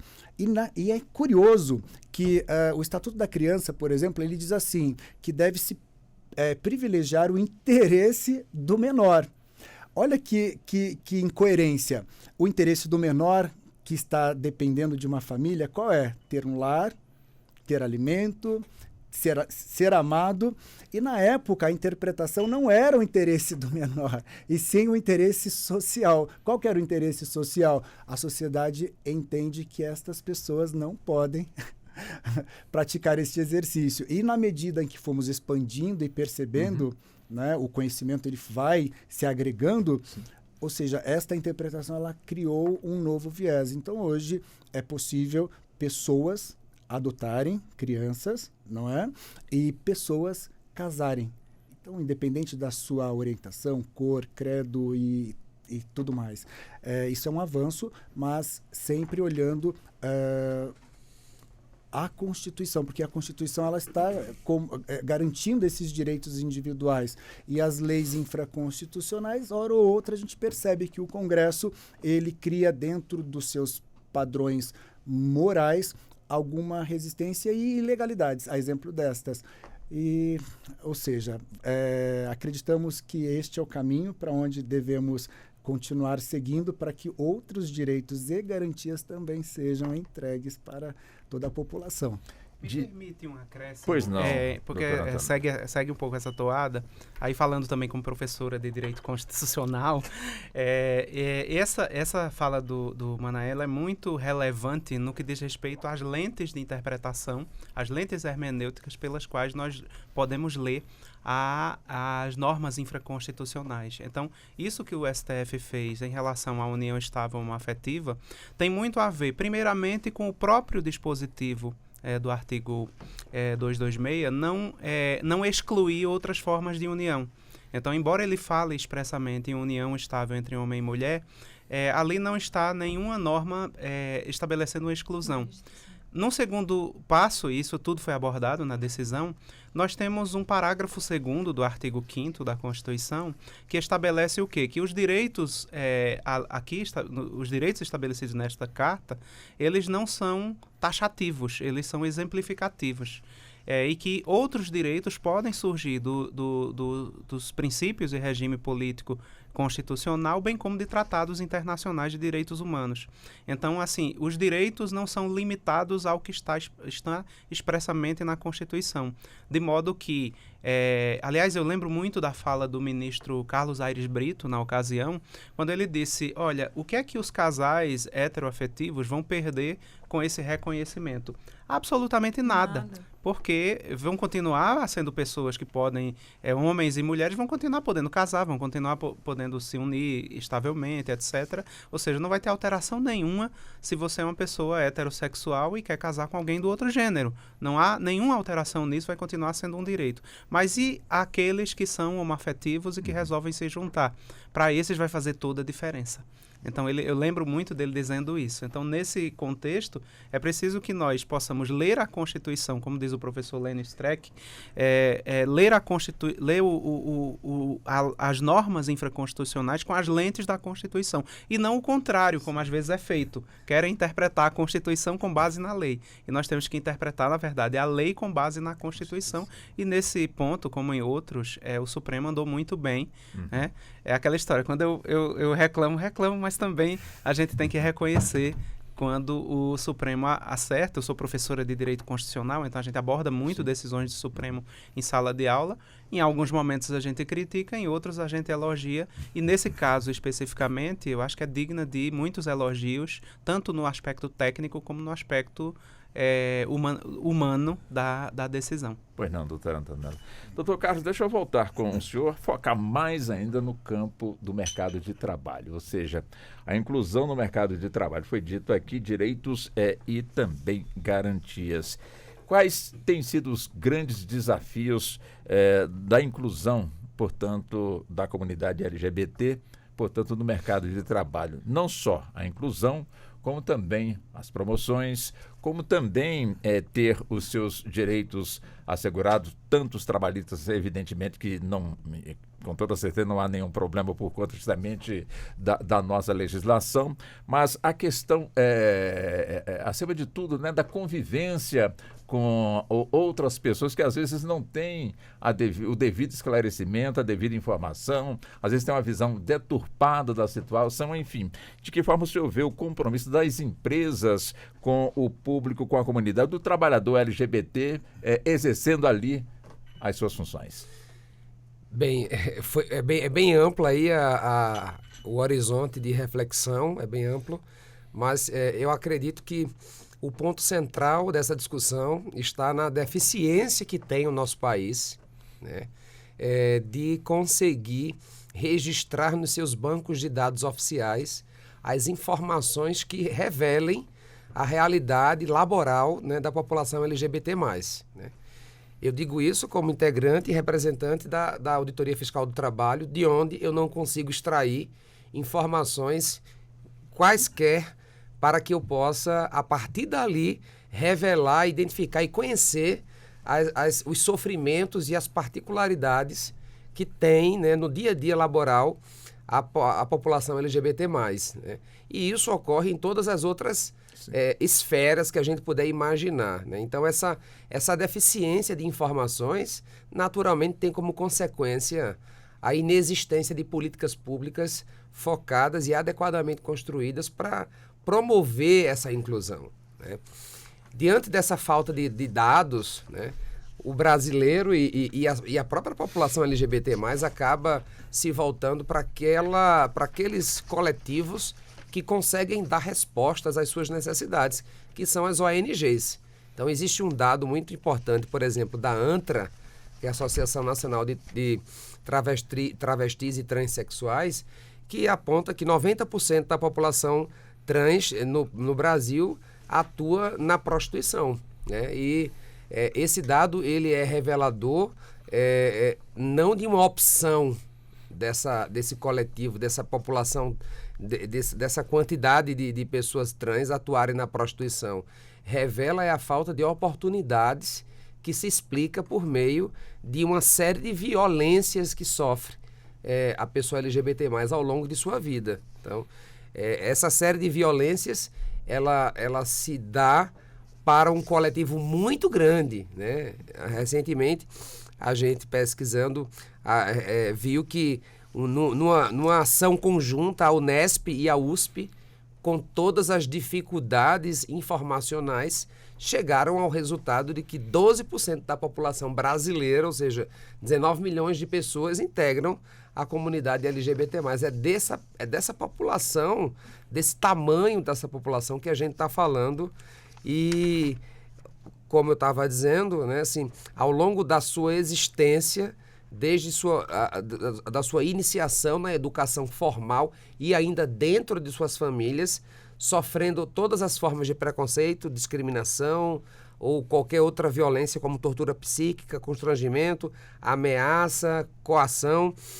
Essa pessoa vai enfrentar, né, o ambiente formal de educação, muitas vezes desistindo dele pelas questões de uso do banheiro ou do tratamento inadequado, da forma como é chamada, ou mesmo do respeito, né, à sua existência, e enfrentar aquela que consegue superar essas violências no ambiente formal de educação, vai enfrentar no ambiente, quando consegue entrar no ambiente formal de trabalho, tudo isso novamente dentro do ambiente de trabalho. Então, nós estamos falando de uma população que tem, de fato, na sua história laboral, né, muito sofrimento, e essa inexistência de políticas públicas que consigam revelar todos esses problemas em todas as suas fases é a grande causa, eu diria, da inação do Estado para conseguir atender de maneira específica e objetiva as necessidades de inclusão no mercado de trabalho formal da população LGBT+. Então, essa situação é uma situação que eu diria que, para ser superada, nós devemos ter uma grande revolução de todos os órgãos públicos, né? Não basta simplesmente criar uma secretaria, como a gente até elogia, né? É preciso alterar a forma de registro dos dados públicos para que essa população seja visibilizada. A invisibilização dessa população nos registros que falam sobre o mercado de trabalho acabam por torná-las, né, não assistidas nas políticas públicas que se criam para fomentar renda e emprego. E dessa maneira a gente consegue falar muito pouco sobre como é a vida laboral, se valendo apenas dos dados, apenas não, porque são muito relevantes, estratégicos, importantes, os dados das ONGs, né? Mas quando elas não atuam, nós perdemos, e o Estado, na verdade, está deixando de agir, porque, como todo cidadão, a população, como todos os cidadãos brasileiros, a população LGBT+, precisa ser assistida, né, com direito à renda, com direito ao emprego, com direito à educação, tudo isso que é, de alguma maneira, a ela apresentado com muitas formas de violação, né, desses direitos, discriminação e todas as maneiras de assédio, né?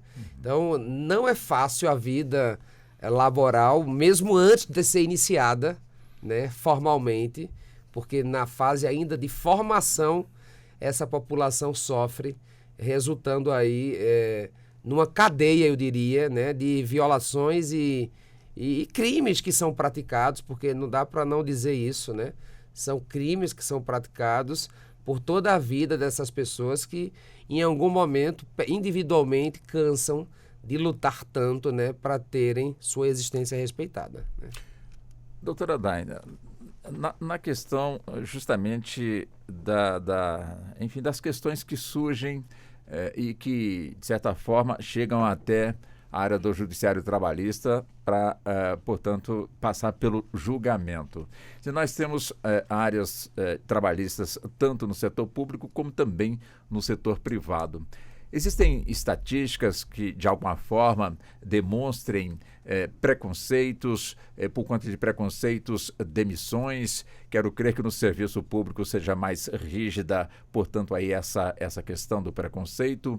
Não estou aqui também julgando a área privada de forma alguma, mas existe algum tipo de estatística que demonstre que tem que ter mais, acima de tudo, políticas públicas, de certa forma, mais claras, mais esclarecedoras, mais voltadas para a conscientização do meio empresarial em relação à comunidade LGBT, que temos, portanto, aí os profissionais que precisam realmente desenvolver os seus trabalhos e, de certa forma, às vezes, por um preconceito, as pessoas dão um jeitinho ali e terminam, portanto, aí, dando uma demissão. Podendo até ser sem justa causa, mas dão um jeito, tipo assim, não quero essa pessoa aqui. Quer dizer, existe algum tipo de trabalho voltado para esse segmento, ou um trabalho que eu digo, uma estatística que demonstre isso para a nossa justiça trabalhista, para que ações possam ser tomadas para que esse assunto seja revertido?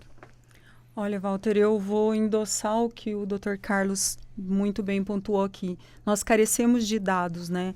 Há necessidade de pesquisas direcionadas e de pesquisas amplas.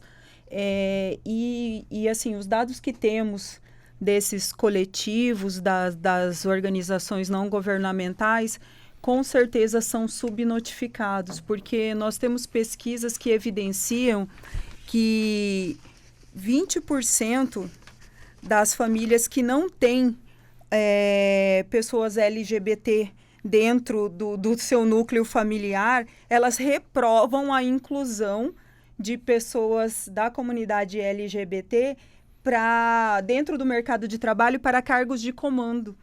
Então, assim, o mercado de trabalho é hostil com essa minoria.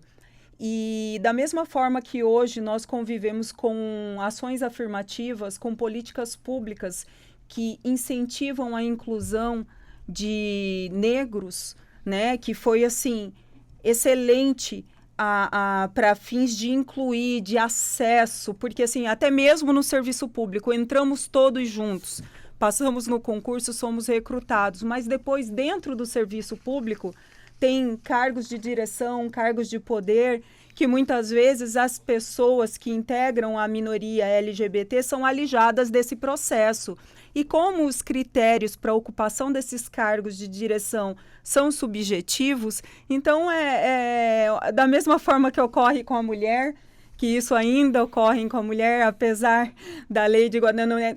Eu fui na sanção da lei, que até o senhor mencionou, foi assim, não podemos deixar de comemorar essas pequenas vitórias, mas desde a edição da CLT, nós temos lá o artigo 461, que estabelece a igualdade salarial, temos a Constituição Federal, que também estabelece a igualdade, e a gente precisa muito mais de eficácia dentro das relações patrão e empregado, no sentido de viabilizar meios para que tenha esse acesso. E é a mesma coisa que acontece, porque é também uma minoria. E quando a gente vê essa sobreposição de vieses, por exemplo, é uma mulher trans. Então, muitas vezes, ela vai ser discriminada 2 vezes por ser mulher e por ser integrante da comunidade LGBT. E se for negra também E se for negra, mais um 3º grau, mais uma sobreposição de discriminação. Então, a gente nunca pode, né, embora eu seja mulher e também tenha lidado com as dificuldades, até mesmo dentro do judiciário. Por exemplo, eu rejeitei a promoção várias vezes, e encontro ressonância na fala da ministra Carmen Lúcia, quando ela diz assim: o juiz, quando é promovido, ele passa no mercado, compra o vinho e vai lá brindar, comemorar com a esposa. A mulher fala assim para o tribunal: não, calma, eu não sei se eu vou aceitar a promoção, eu tenho que falar com a minha mãe, com o meu esposo, com a minha rede de apoio, porque significa levar os filhos, muitas vezes, para uma localidade que está distante, no meu caso, a mais de 900 quilômetros da capital. num estado de dimensões continentais como é o Mato Grosso, né? Então, assim, tudo isso se sobrepõe. E quando a gente trata de minorias, e minorias que são alijadas do mercado de trabalho, que o mercado de trabalho é hostil, a gente precisa de políticas públicas. E essas políticas são embasadas em dados. A gente tem essa carência de dados e ainda que tivesse as pesquisas, também há estudos que evidenciam que os próprios integrantes da comunidade optam por não divulgar que são integrantes da comunidade, porque entendem que isso vai lhe prejudicar no procedimento de seleção. E entendem justamente porque isso efetivamente acontece. Já julguei processos de que são aqueles danos pré-contratuais, porque é muito difícil de provar. O porquê? Porque são elementos subjetivos que envolvem aquela seleção. Você está participando de um processo seletivo, muitas vezes você é muito mais qualificado, você tem um currículo invejável, você fala várias línguas e, de repente, ali naquele momento, você não foi selecionado. Porque não é como é no concurso público, né? Que são elementos objetivos para o acesso. E mesmo em certames públicos, onde nós temos elementos objetivos para o acesso, ao longo da carreira, na ascensão profissional da carreira, podem ocorrer e ocorrem.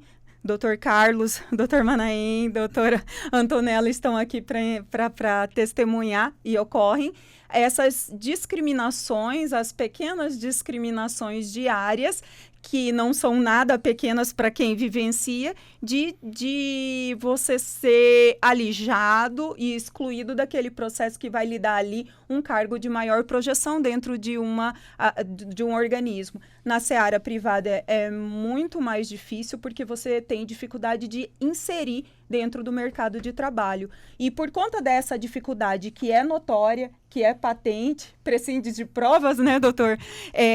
As pessoas optam por não informar, porque ele precisa do emprego.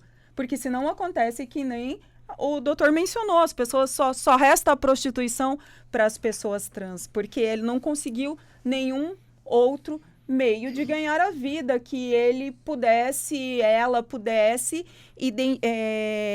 utilizar as suas habilidades profissionais, e muitas vezes são pessoas muito qualificadas e que gostariam muito de ter outras oportunidades. Doutora... Uma partezinha. Pois não. Esse dado... Doutor Manaim. Nós falávamos aqui mais na iniciativa privada. Mas...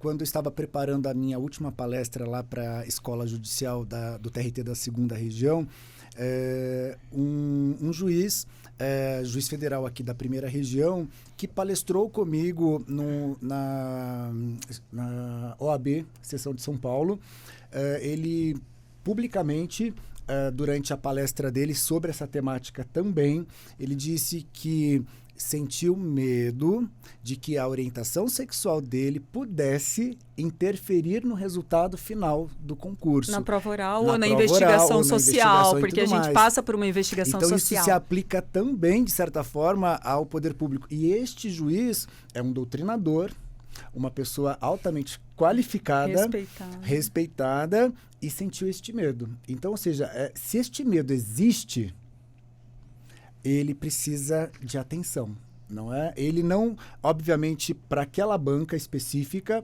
não teve o temor dele, não se concretizou, mas poderia, se em outra banca, ter sido diferente o resultado. Mais conservadora, isso ser um óbice, porque você vê, né? Até mesmo na investigação social são critérios altamente subjetivos, né? Quando você passa por uma investigação social, você não sabe quais elementos são, né, tomados ali naquele processo, né? Até hoje em dia eu vejo os cursinhos preparatórios falar, olha, não divulgue muitas coisas em suas redes sociais, né? Enfim, tome cuidado com a divulgação, porque isso pode ser interpretado de uma ou de outra forma. E a rede social trouxe muita exposição, e do mesmo jeito que facilitou o acesso à informação, tem informação de toda qualidade, né? Inclusive desinformação. E obviamente, talvez por trazer luz e verdade aos fatos, a rede social ela tem essa impressão da sua própria personalidade ali, e a gente já percebe como o indivíduo se manifesta a própria personalidade nela, talvez venha naturalizar o próprio ser, ela possa contribuir, mas neste momento a população tem medo. Tem medo de ser identificada como tal. Talvez para o futuro isso crie uma porta também de acesso para que tudo se naturalize, mas por enquanto ainda é uma realidade. E eu vejo iniciativas que podem ser eficientes, porque hoje, por exemplo, nós temos uma recomendação de contratação de aprendizes, né? Então, assim, são políticas públicas que incentivam, né? No caso do aprendiz, na verdade, nós temos, uma norma, não é uma recomendação, porque a recomendação não teria um caráter coercitivo. Mas, assim, na carência de dados, nós temos que pensar nisso, de incentivos para que que as empresas tenham dentro de seus quadros pessoas integrantes das comunidades LGBT, porque, como disse o Dr. Manaim, nós somos, né? Já são, descortina-se, tira a coberta, né? Sim. Todo mundo já existe, sempre existiu, né? E às vezes você ouve até os mais velhos falar, nossa, mas agora tá demais, né? Agora todo mundo é LGBT, tá demais. Deve ser alguma coisa que tem na comida, agrotóxico, né? E assim, você vê esses comentários, né? Mas, na verdade, eu acho que as pessoas com acesso à informação também começaram a se perceber, se identificar e essa ânsia pelo direito de existir. Falando, não vou seguir a vida fingindo que eu sou algo que eu não sou. Né? E se me permite mais uma partezinha, existe um conceito chamado como passabilidade. O que consiste a passabilidade?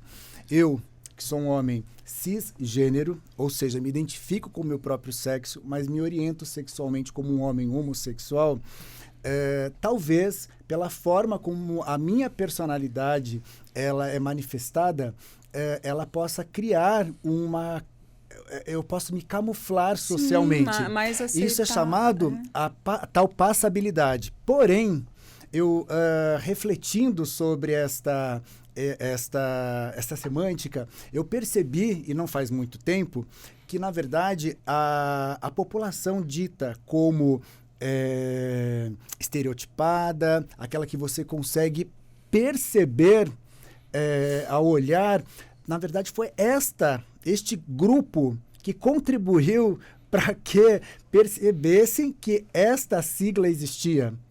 Então, ou seja, neste viés, talvez a minha passabilidade, como eu me camuflo na sociedade, eu teria contribuído muito menos do que esta população. Então, fica aqui registrado a minha eterna gratidão a este grupo, porque foi este grupo que nos permitiu que hoje estamos aqui falando sobre direitos tão caros para nós, não é?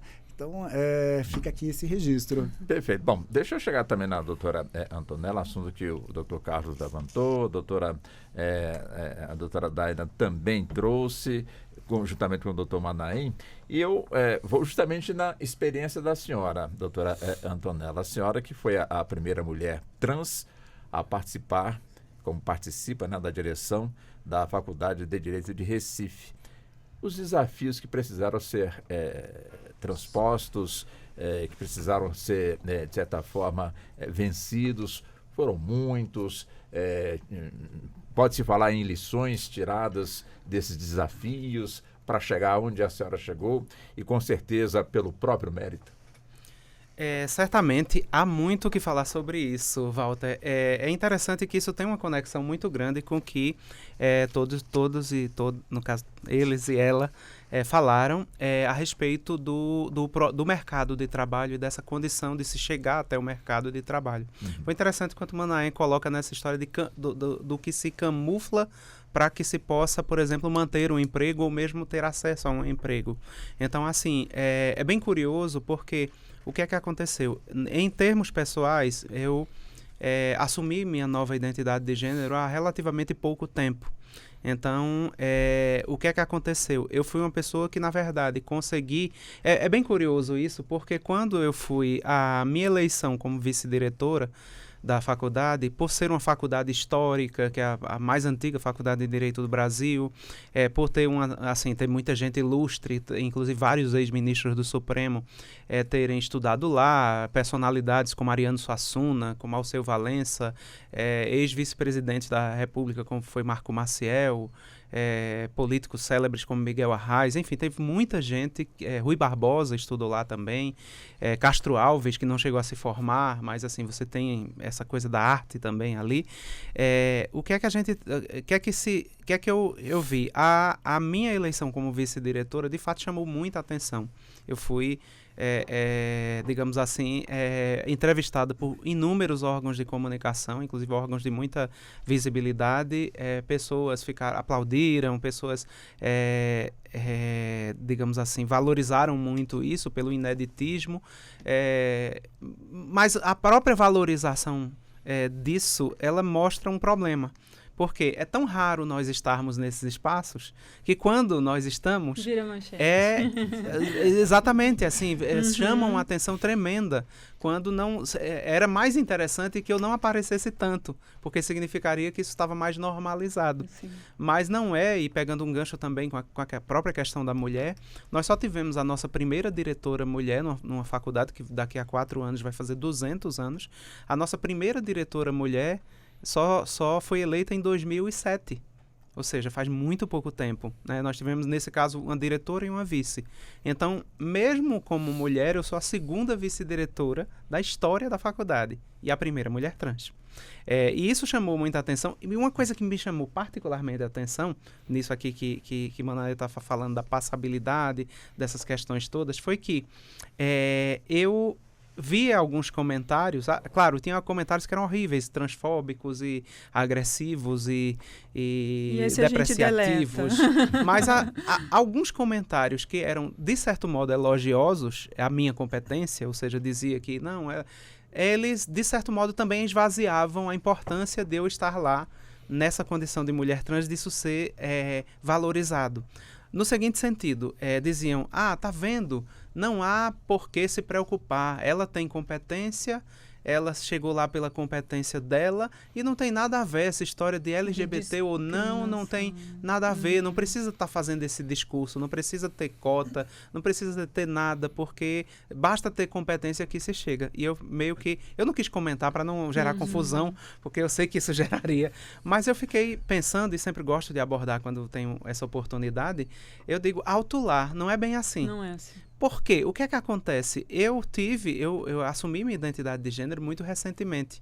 Então, o que é que aconteceu? Eu passei em 3 concursos públicos para professora, quando eu ainda me apresentava na sociedade como um homem branco, como um homem cisgênero, como um homem, enfim, com toda uma passabilidade, como o Manaé colocou aqui, heterossexual, enfim, uma série de, digamos assim, de atributos de classe média. Enfim, eu tinha, digamos assim, a bola na marca do pênalti para chutar e fazer o gol. Quer dizer, se eu tivesse competência para chegar lá, eu chegava, porque os outros fatores de discriminação interseccional, aliás, muito bem destacado por Daina aqui, quer dizer, você tem camadas, né, que vai chamar de discriminação interseccional. Então, se é mulher, já sofre, se é mulher negra, já sofre mais, se for mulher negra e trans, já sofre mais ainda, porque você tem várias escalas. E aí eu disse, olha, eu não autorizo usarem meu exemplo como exemplo de que qualquer mulher trans chega lá e conquista. Os dados mostram isso, esses dados levantados aqui. Não é assim. E eu, de certo modo, tive que me ocultar durante muito tempo. Então, me apresentava na sociedade de um modo que eu não era intimamente. Mas aquilo foi, digamos assim, hoje eu entendo, fazendo uma releitura, isso não era tão consciente na época, mas eu entendo que aquilo foi também uma estratégia de sobrevivência. É como muitos, por exemplo, no caso dos homoafetivos que são cisgênero, ainda dá para você se camuflar, né, Manaé? Então você pode ir para uma entrevista de emprego e tentar se conter para não dar pinta, como se dizem, né? Você ainda pode tentar, mas isso por si só é uma violência, porque você diz, eu não posso, eu vou deixar de ser julgado pela minha competência para ser julgado de forma subjetiva, de uma forma depreciativa por algum trejeito que eu tenha, por alguma... e principalmente se for um gay afeminado, porque aí parece que tudo que se aproxima da mulher, da figura feminina, parece que é mais discriminado. Então, um gay, quanto mais afeminado ele seja, mais ele teria potencialmente fator de discriminação. Mas uma pessoa trans, ela está numa situação ainda pior, porque esse esconderijo não existe. Né? O gay e a lésbica ainda podem performar na hora de uma entrevista de emprego, ou podem esconder, o que já é por si só um sofrimento muito grande, porque a pessoa vai ser julgada pelo que ela é e não pelo que ela produz ou pela competência dela. No caso da pessoa trans é mais grave ainda, porque a pessoa trans não tem como fazer essa camuflagem. Quer dizer, nós nos apresentamos já dessa forma e, obviamente, principalmente quanto mais tarde é feita a transição de gênero, o que é que acontece? Nós ainda trazemos no nosso rosto, no nosso corpo, na nossa voz, em uma série de elementos que ainda são, ou lembram pelo menos, o gênero antigo, né? O gênero que nós não nos sentimos pertencer. Mas são aspectos naturais que, digamos assim, nos denunciam. Então, isso no mercado de trabalho termina sendo muito grave.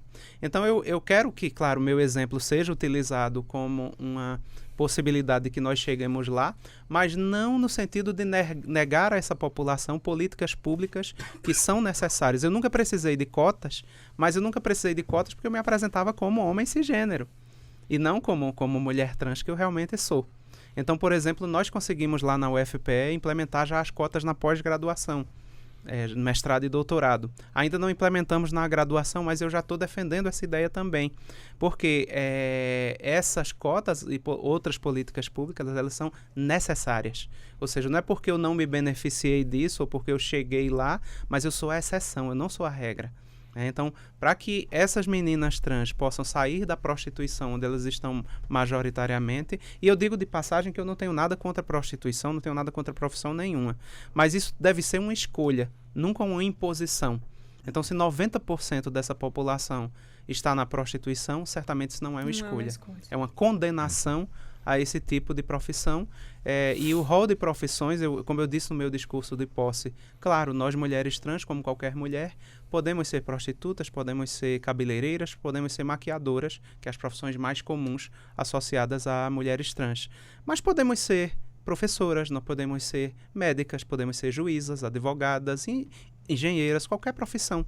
Porque o julgamento deve ser pela competência e pelo que a pessoa produz, e nunca pelo que a pessoa é.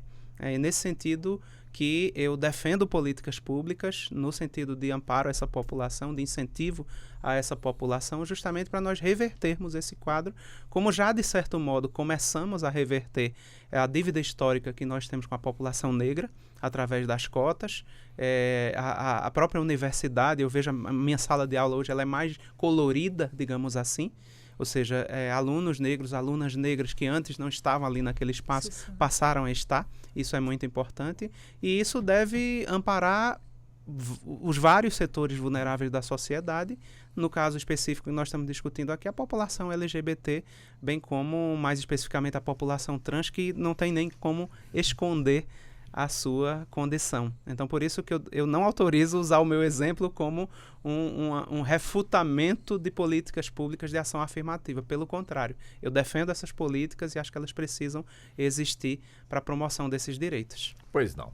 Bem, nós estamos já caminhando para o encerramento e eu vou então pedir a cada um dos nossos convidados aqui menos de 1 minuto e meio para as considerações finais, doutor Carlos.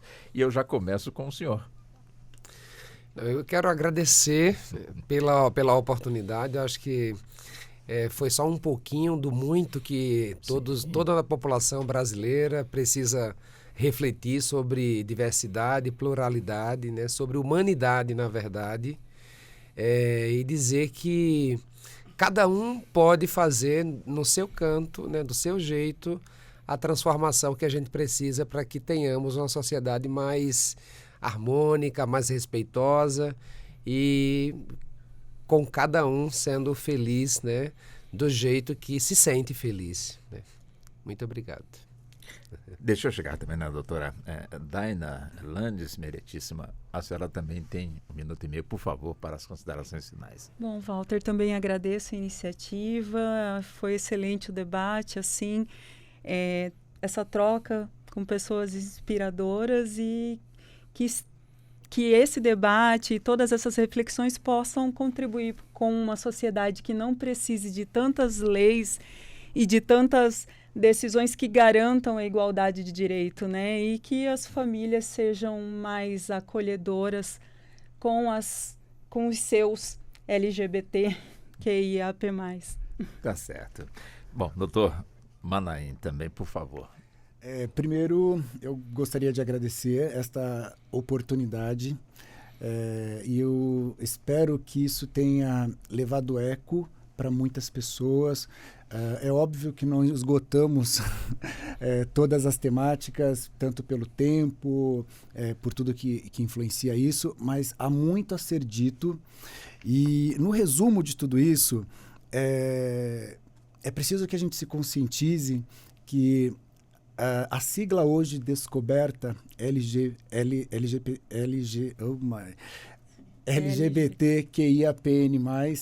ela não se esgota nestas letras. Há muitas outras letras a serem descobertas.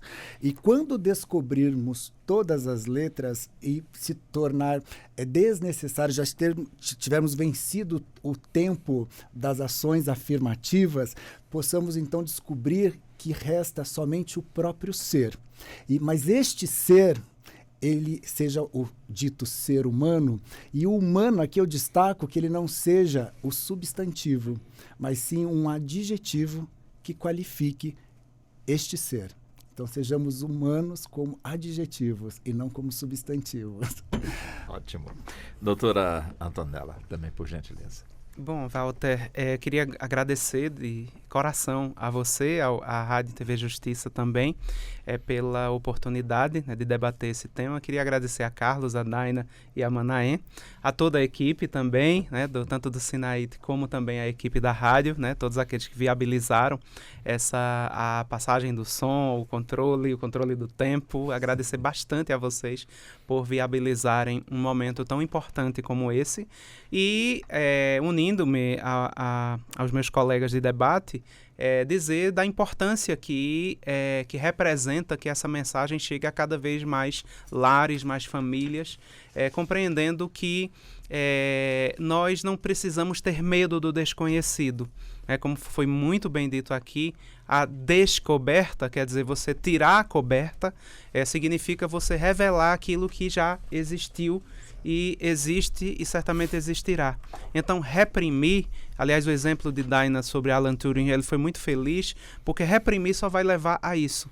Você reprime algo que a pessoa sente, que faz parte da própria natureza da pessoa, e a pessoa, seja para se esconder do mundo, seja para enfrentar esse mundo, a pessoa vai gastar energia demais com isso, quando essa energia poderia estar sendo destinada a outras coisas. Eu imagino o que o Alan Turing, ainda que era relativamente jovem, quando acabou com a própria vida, o quanto ele não poderia ainda ter produzido para a humanidade se simplesmente tivesse respeitada a sua orientação sexual.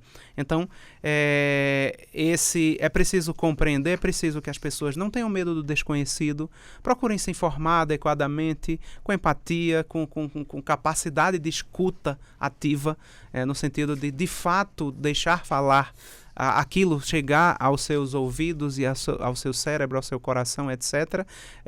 E porque na discussão, no debate, no conhecimento é que nós vamos avançando. Então, eu diria para as pessoas que não fazem parte da comunidade, que estejam ouvindo e vendo isso aqui, que não tenham medo do desconhecido. Procurem aprender, procurem ir atrás das fontes adequadas, procurem ver essas questões não com ódio, não precisam aceitar tudo que nós estamos dizendo aqui, mas questionem dentro de uma sistematização, de uma problematização, e não tenham medo do desconhecido. Tenham o coração e mente abertos para assimilarem verdadeiramente esse conhecimento e com esse conhecimento terem mais aquilo que eu chamei aqui de tolerância ativa, unindo-se a essa luta por humanidade na medida em que a compreenda, porque eu tenho certeza, se essas pessoas forem expostas a um conhecimento genuíno, bem pesquisado e bem concatenado, certamente elas mudarão. Várias pessoas que eu conheci durante a minha vida, que eram muito preconceituosas, hoje elas são bem menos preconceituosas, simplesmente por terem tido o meu caso, pessoas da minha família, por exemplo, que tinham uma visão e após eu me revelar, após eu me colocar dessa forma, passaram a ter uma visão pelo menos um pouco diferente, ainda que não muito diferente, mas um pouco diferente, porque atingiu a uma pessoa muito próxima, digamos assim, que se revelou dessa forma, e com isso aí veio a curiosidade, o interesse que foi maior e se estabeleceu aí uma ponte com o conhecimento. Então, eu diria isso como mensagem de fechamento. Não tenham medo do conhecimento, vamos em frente com isso. Tá certo. Doutor Carlos, quero aqui pessoalmente, em nome da equipe, agradecer ao senhor, como os demais convidados, pelo fato dos senhores terem feito o deslocamento dos seus respectivos estados com recursos próprios para estarem hoje aqui nos dando este privilégio da realização deste debate aqui nos estúdios da Rádio Justiça. Quero agradecê-lo, como também as demais pessoas aqui convidadas, justamente por acreditarem no trabalho nosso, da equipe, da emissora, acima de tudo, né, de todos que compõem o Supremo Tribunal Federal, no trabalho sério que nós aqui realizamos, e tem que ser sério, sim. Muito obrigado ao senhor. Obrigado. Nós agradecemos igualmente a oportunidade. Tá certo. Meritíssimo, um abraço para a senhora. Muito obrigado. Muito obrigada. Doutor Manassem, um abraço também para o senhor. Doutora Antonella, também muito obrigado. E assim nós chegamos ao fim da edição de hoje do Justiça na Tarde Debate, agradecendo especialmente a você e o convidando para o nosso próximo encontro. Sou Walter Lima, que fiz a apresentação deste nosso debate na produção de Ana Cláudia Possati, trabalhos técnicos de Neto Silva e a coordenação de jornalismo de Bárbara Michelini. A todos um excelente fim de semana, muito obrigado e até segunda-feira. Boa tarde.